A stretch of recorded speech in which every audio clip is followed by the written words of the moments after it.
तुम दोनों मेरी बात मानकर यदि मेरे बताए हुए मार्ग पर चलते रहे तो तुम्हारे वरदान में जो एक संकट छुपा है मैं उसे भी दूर कर दूंगा।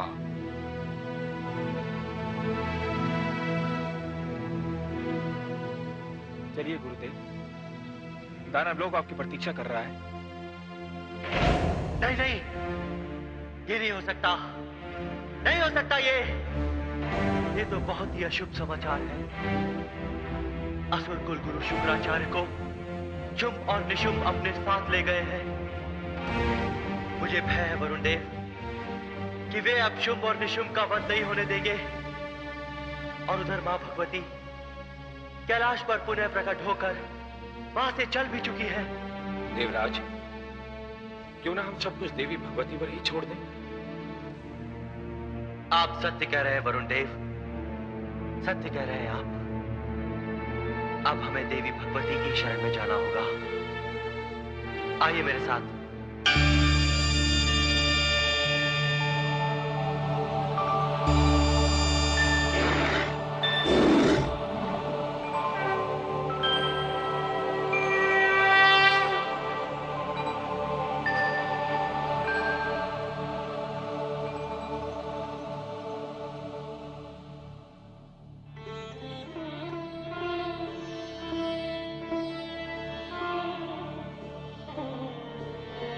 हे भगवती, हे परमेश्वरी, आपके दूसरी बार अवतरित होने पर हमें यह आशा हो चली थी कि हमारे सुख के दिन पुनः लौट आएंगे। देवराज, ऐसा प्रतीत होता है कि आप दानव लोक में शुक्राचार्य की वापसी से घबरा गए हैं। माते, ये घबराने का ही विषय है, क्योंकि शुक्राचार्य हम देवताओं के पुराने बैरी हैं। अब वे शुंभ और निशुंभ को कोई भी ऐसी भूल नहीं करने देंगे जिसके कारण उनका वध किया जा सके। देवराज, आपको शुंभ निशुंभ की भूल की चिंता है, किंतु आपका ध्यान अपनी भूल की ओर नहीं है। हे भगवती, मैंने ऐसी कौन सी भूल की है? मैंने तो आपको सत्य घटना बताई है कि शुंभ और निशुंभ अपने कुलगुरु को लेकर पाताल लोक गए हैं।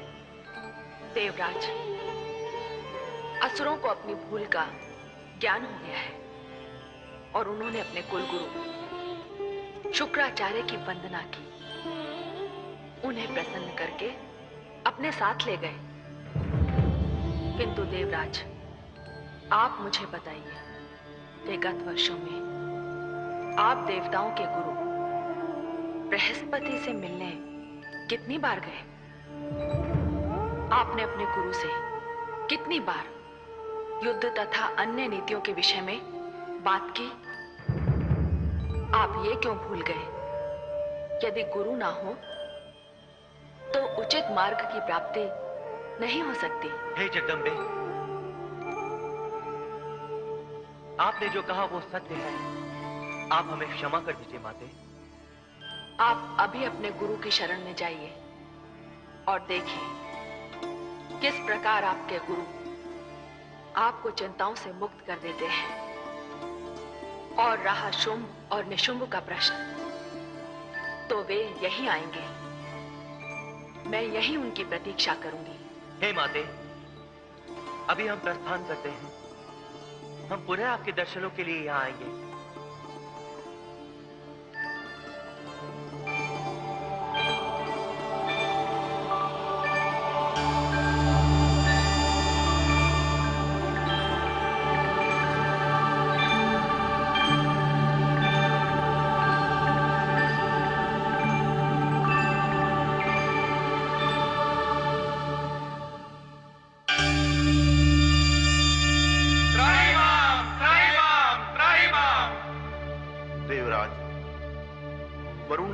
अन्य देवगण, क्या बात है? हे गुरुदेव, हम आपसे अपनी भूल की क्षमा मांगने आए हैं। जबकि हम जानते हैं गुरुदेव कि हमारी भूल क्षमा के योग्य नहीं है। और सच पूछिए तो हमें यहाँ आने का ध्यान भी देवी भगवती ने दिलाया है। आप किस भूल की बात कर रहे हैं देवराज? आप तो सब जानते हैं गुरुदेव, और बहुत दिनों से हमने आपसे विचार विमर्श भी नहीं किया। ना तो आपको संकट के आने की सूचना दी है और ना ही उसके समाधान की। और इसका यह परिणाम हुआ गुरुदेव कि हम देवता बार बार पराजित हुए हैं। हे गुरुदेव, पहले हम हिरण्यकश्यपु से हारे, तारकासुर से पराजित हुए, हमें महिषासुर ने अपमानित किया और अब शुंभ ने हमें देवलोक से निष्कासित कर दिया है। गुरुदेव, हमें इस बात का भली भांति ज्ञान हो गया है कि गुरु बिना ज्ञान नहीं। हमें क्षमा कर दीजिए गुरुदेव, क्षमा कर दीजिए। देवराज, आपकी क्षमा याचना से मुझे संतोष प्राप्त हुआ, किंतु आप मुझसे क्षमा मांगे, ऐसी इच्छा मेरे हृदय में कभी नहीं थी। आपने भूल तो की, आप देर से आए, किंतु आए तो सही। गुरु का स्थान आडंबर और अहंकार रहित होता है। यह जानकर मेरे हृदय को कष्ट हुआ कि मेरे शिष्य संकट में हैं। बताइए देवराज, मैं आप लोगों के लिए क्या करूं? हे गुरुदेव, असुर गुरु शुक्राचार्य फिर असुरों के पास लौट आए हैं और जब तक वे असुरों के साथ हैं तब तक शुंभ और निशुंभ कोई भी ऐसी भूल नहीं करेंगे जिसके कारण उनका वध किया जा सके। मैं समझ गया देवराज, आपकी चिंता का कारण दानवराज शुंभ नहीं, गुरु शुक्राचार्य है। ठीक है, मैं आप सबको अपनी ओर से आश्वासन देता हूं कि आपकी चिंता के कारण को दानवों से दूर कर दूंगा। यह देव कुलगुरु बृहस्पति का वचन है।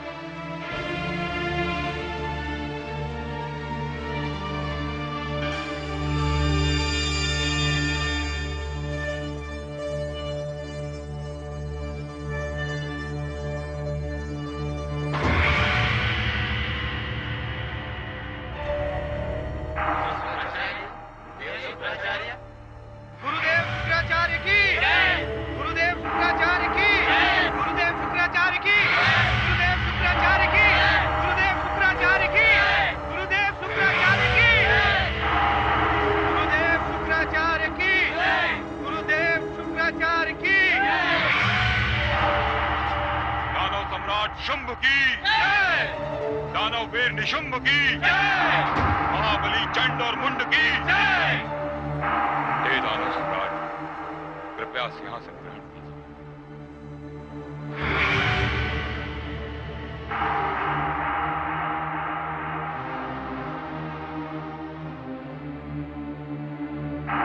हे दानववीरों, आपका साहस, आपका कौशल, आपकी वीरता और आपकी दृढ़ इच्छा शक्ति ने बार बार देवताओं को पराजित किया है, किंतु ये शब्द बार बार क्यों? आपने कभी इस पर ध्यान दिया कि हर बार कोई दिव्य शक्ति दानवों को पराजित कर फिर पातालोक भेज देती है। दानव सम्राट हिरण्यकशिपु के पास क्या नहीं था, किंतु इतने शक्तिशाली सम्राट को भी विष्णु के हाथों मरना पड़ा। दानवेंद्र तारकासुर के पास ज्ञान, शक्ति, बुद्धि, किंतु उसे भी ब्रह्मा के वर के कारण एक 7 मास के नन्हे बालक ने मार दिया। आज दानव महिषासुर के बल की तो कोई सीमा ही नहीं थी, किंतु वह भी एक स्त्री के हाथों पराजित हो गया। हे दानवीरों, हमने 3 बार देवताओं को पराजय की, इंद्रलोक पर अधिकार किया, किंतु तीनों ही बार किसी न किसी कारण से हम देवताओं से पराजित हो गए। अब पुनः एक बार दानव सम्राट शुंभ ने इंद्रलोक पर अधिकार किया है। मैं चाहता हूं इस समय सारी दानव शक्तियां एक साथ मिल जाएं और हमारी ओर से देवताओं को कोई अवसर ही न दिया जाए।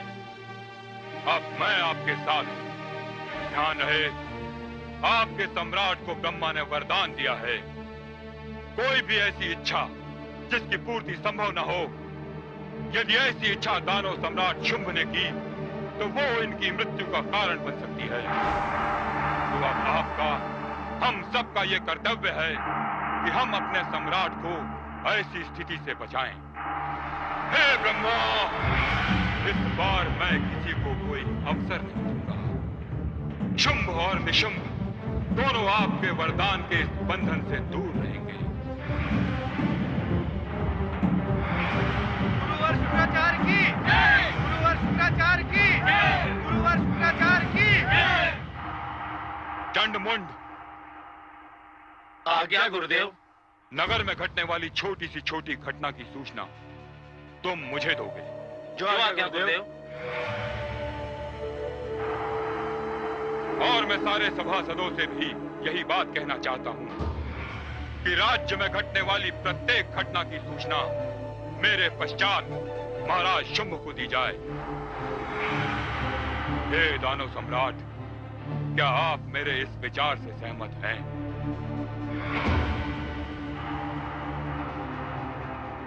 हे गुरुदेव, आपका हर वचन मेरे लिए माता पिता के वचनों से भी अधिक महत्वपूर्ण है। मैं आपके हर वचन का पालन करूंगा। तो फिर मैं आपको विश्वास दिलाता हूं। तारकासुर और महिषासुर की कथा अब दोहराई नहीं जाएगी। गुरुदेव, आज आपका आगमन बड़ा ही शुभ हुआ है। दानव साम्राज्य के लिए हमें एक महामंत्री का चुनाव करना है। दानव सभा ने धूम्रलोचन नाम के एक वीर को भेजा है। अभी उसका शक्ति परीक्षण होने वाला है। यदि आप उसे अपना आशीर्वाद दें तो हम उसे दानव साम्राज्य का महामंत्री नियुक्त कर देंगे। अवश्य। गुरुदेव, भ्राताश्री,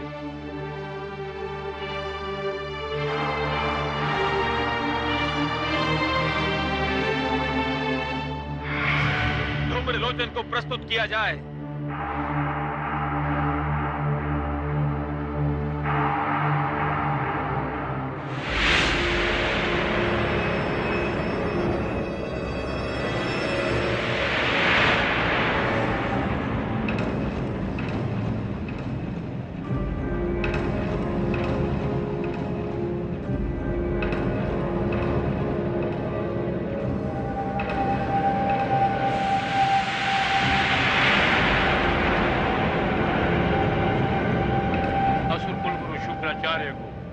धूम्रलोचन का प्रणाम।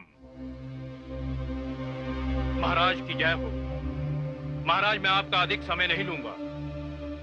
जो आपकी सेना में सबसे शक्तिशाली हों, जिनको अपनी भुजाओं की शक्ति पर विश्वास हो, उनमें से 16 मेरी बाईं ओर आने दीजिए और 16 मेरी दाईं ओर।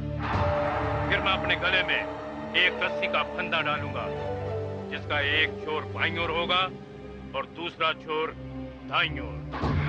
महाराज, फिर आपके ये दानव पूरी शक्ति से उस रस्सी को दोनों ओर से खींचेंगे और ये स्थिति तब तक बनी रहेगी महाराज, जब तक आप मुझे उनको हटाने के लिए नहीं कहेंगे।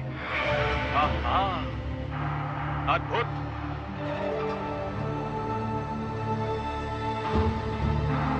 गुरुदेव, आज्ञा है वत्स। प्रणाम गुरुदेव।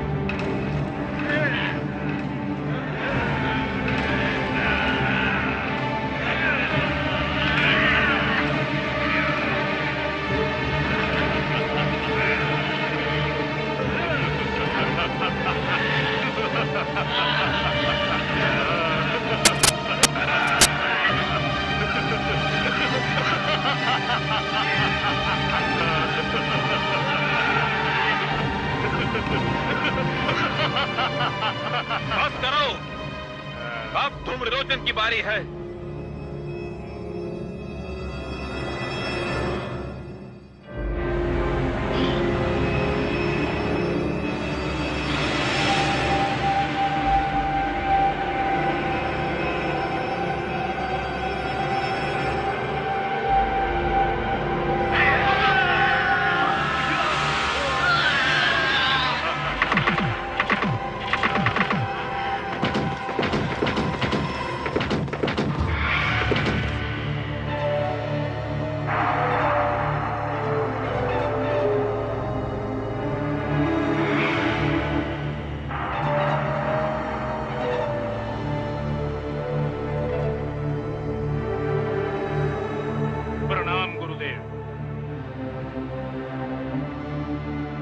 ज्ञानदेव, तुम दानव सम्राट शुंभ के महामंत्री बनने के योग्य हो।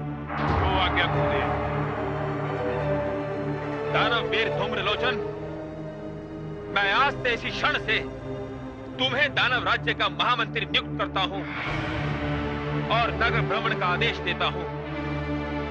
जाओ और जाकर कुछ विशेष दिखाई दे तो मुझे उसकी सूचना दो। जो आज्ञा महाराज।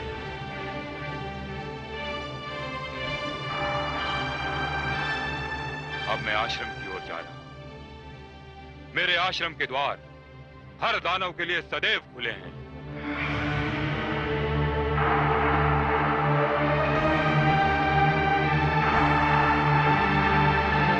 गुरुदेव शुक्राचार्य की गुरुदेव शुक्राचार्य की गुरुदेव शुक्राचार्य की गुरुदेव शुक्राचार्य की गुरुदेव शुक्राचार्य की।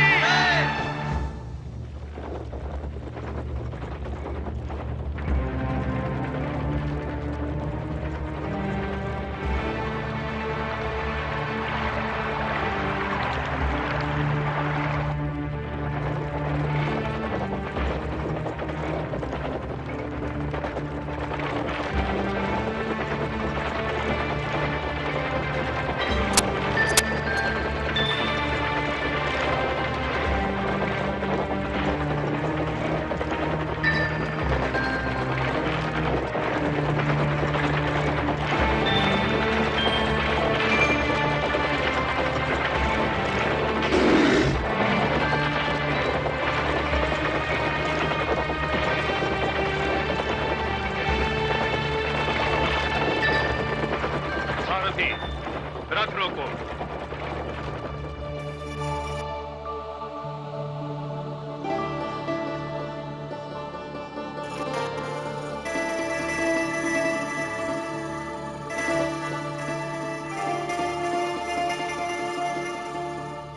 किसी श्रृंगारिक कवि की कविता जहां समाप्त होती है वहां से इस महासुंदरी के रूप की कथा आरंभ होती है। मैं सोच भी नहीं सकता कि कोई स्त्री इतनी सुंदर हो सकती है। यदि आज मैं नगर भ्रमण करने न निकला होता तो इस महासुंदरी के दर्शन करने से वंचित रह जाता। चलो चलकर अपने महाराज के समक्ष इसके रूप की प्रशंसा करता हूं, क्योंकि ऐसे सौंदर्य के अधिकारी तो केवल हमारे महाराज शुंभ असुरकुल नंदन ही हो सकते हैं। किंतु महामंत्री जी, असुर सम्राट को सूचना देने से पहले गुरुदेव शुक्राचार्य को इसकी सूचना देनी चाहिए। ये उनका आदेश है कि इस नगर में कोई भी नया प्राणी आए तो उसकी सूचना उन्हें सबसे पहले मिलनी चाहिए। क्यों? इसकी क्या आवश्यकता है? आवश्यकता है महामंत्री जी। असुर कुल गुरु को देवताओं के छल का कोई संदेह होता है, इसलिए हम सबने उन्हें वचन दिया है कि इस नगर में घटने वाली किसी भी घटना का वर्णन हम सबसे पहले गुरुदेव शुक्राचार्य के समक्ष करेंगे। तो ठीक है, मुझे कोई आपत्ति नहीं। सबसे पहले गुरुदेव के आश्रम चलते हैं। सारथी, रथ घुमाओ।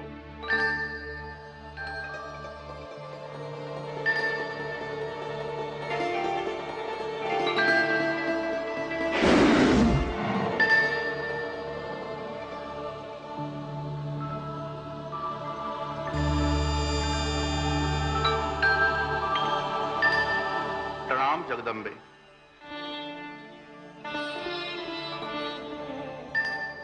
आइए देवगुरु। हे जगदम्बे, आपको कोटिशा धन्यवाद।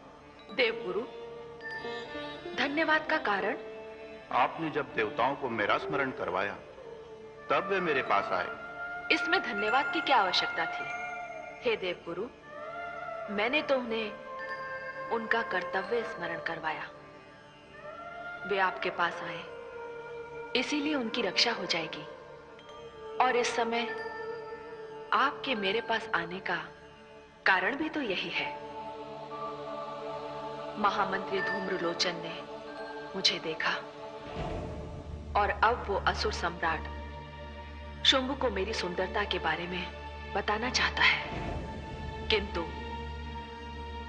असुर सम्राट को सूचना देने से पहले वो असुर गुरु शुक्राचार्य के पास जा रहा है। वो यदि वहां पहुंच गया। नहीं जगदम्बे, वो वहां नहीं पहुंचेगा। आपकी इच्छा के विरुद्ध इस संसार में कुछ भी नहीं हो सकता। मुझे आज्ञा दीजिए।